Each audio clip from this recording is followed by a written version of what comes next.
On the diplomatic front, while the U.S. appears on the verge of completing the Iranian nuclear deal in Vienna, Israel is warning how one part might have dangerous implications on the entire Middle East.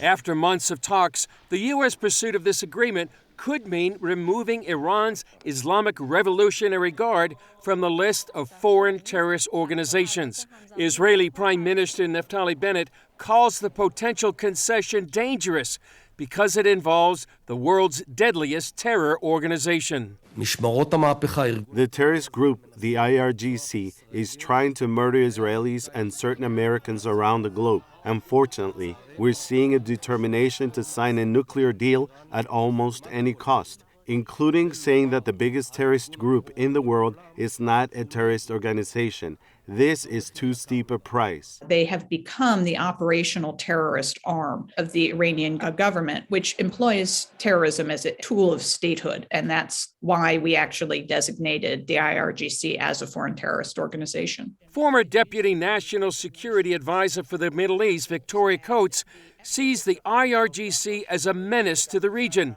As part of the Trump administration, she helped designate the group as a foreign terrorist organization, or FTO. What was powerful about the FTO for the IRGC, which was groundbreaking, it was historic, we hadn't done that to a military before, is it immediately stopped a lot of the IRGC's commercial activities, which were one of the economic lifelines to the regime in Tehran. Coates says the Revolutionary Guard resembles a cancer, spreading terror through the region and using proxies like Hezbollah, Hamas, and the Houthis, plus international assassination threats.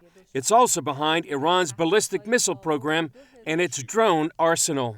Any U.S. agreement to remove the IRGC from the terrorist list would supposedly require a promise not to spread terror in the region. Coates points out, after the Biden administration lifted the designation off the Houthis in Yemen, they simply increased terror activities. So interestingly, as Israel has gotten closer to both Saudi and UAE, they've been talking about this and what happened when the Houthi came off the list and how terrible it's going to be if the IRGC comes off the list. They'll get a lot of money. They'll have freedom of movement again. And we've seen almost for the first time in my memory, a united message out of Abu Dhabi, Riyadh, and Jerusalem that this is unacceptable.